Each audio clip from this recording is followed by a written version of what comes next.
ka-viewers, welcome back po sa ating pong munting channel, Rap Mix TV. For today's video mga ka-viewers, ay lulutuin po natin yung pong natin isda sa rep.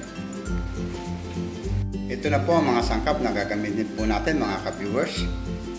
Gumamit po ako ng isang maliit na sibuyas, 6 na cloves na bawang, luya, carrots, green bell pepper. Pwede din po kayo maglagay ng red bell pepper po, pero isa na lang po ang ilalagay ko po sa aking pong ulamin. Gagamit din po tayo ng 2 kutsarang toyo,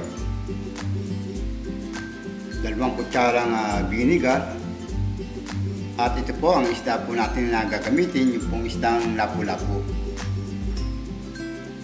At maglalagay din po tayo ng 2 kutsarang asukal, 1 kutsarang cornstarch, paminta po, at gagamit po tayo ng 2 kutsaritang asin. Bukod sa mga sangkap na yan mga ka-viewers, ay gagamit din po tayo ng mantika at ng tubig.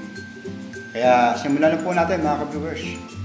Bigyan po muna natin ng asin po itong isda mga ka-viewers. Ilalagay lang po natin siya. Yan, okay na po ito mga ka-viewers. Hintay lang po natin ng ilang sandali at maya-maya po ay pipirito natin. Painit po muna tayo ng mantika mga ka-viewers at pipirito po natin yung pong isda. Yan, okay na po yan. Ganyan natin yung isda mga ka-viewers.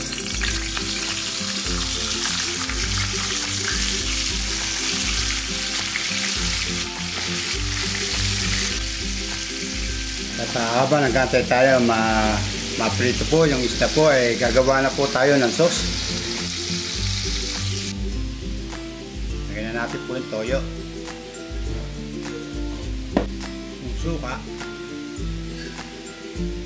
paminta, yung asin, yung asukal, yung cornstarch.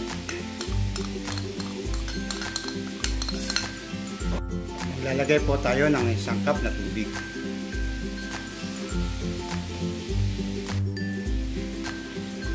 Lang natin mga ka-viewers.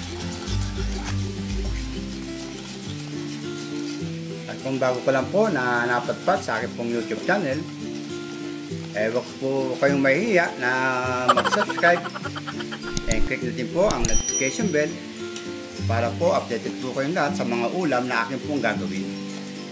Dito po sa hinahalo natin mga ka-viewers, pwede po kayong gumamit po ng banana ketchup. Yan, okay na po yan mga ka-viewers. Hintay lang po natin maluto po yung isda. Balikan lang po natin mga ka-viewers yung isda.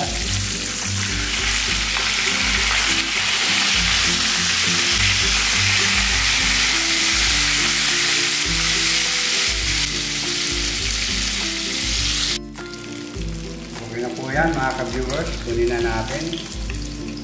Atin lang po muna ang iset aside.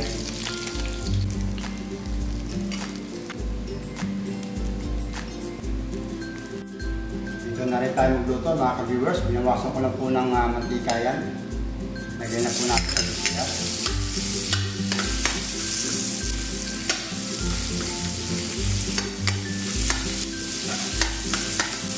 Lagyan po natin bawang.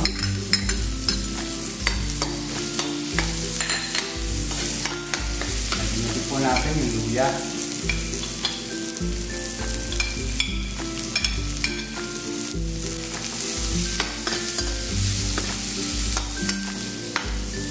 Okay na po yan mga ka-viewers. Malabas na ang aroma ng ating mga sibuyas, bawang at luya. Sunod na po natin yung buong carrots.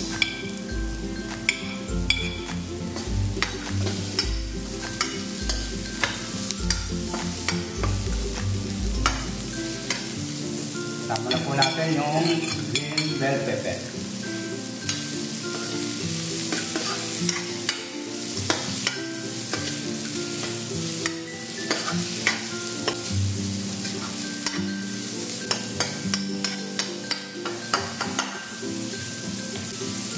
Lagyan na po natin yung puto na minix natin kanina.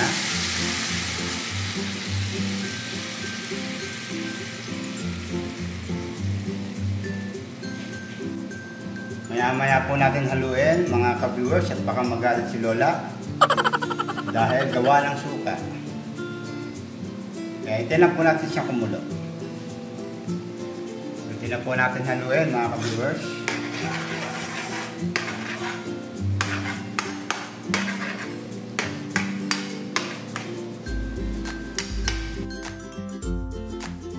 Hintayin lang po natin maluto po mga ka-viewers yung pong carrots and green bell pepper. Kung munang tikman mga ka-viewers, okay na po yung lasa. Yun, okay na. Pwede na tayo hindi magdagdag ng asin. Ilagay po natin mga ka-viewers yung pong isda para po masarap ang lasa niya. Para ma-absorb po ng isda yung pong ating pong sauce. Ilagay po natin yung isda mga ka-viewers.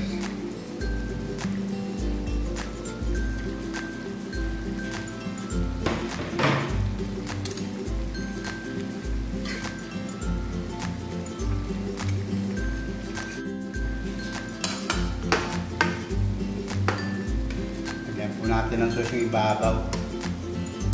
Hintayin lang po natin ng konti.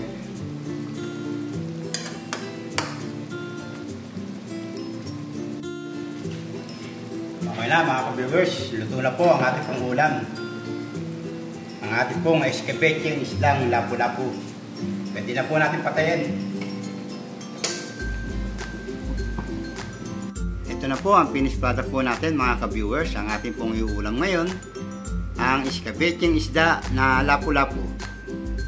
To all my subscriber and new subscriber, maraming salamat po muli sa pagsama sa araw nito sa aking pong pagluluto ng ulam. At God bless po sa inyong lahat. And shoutout po sa inyong lahat. Bye bye po. Kain po tayo.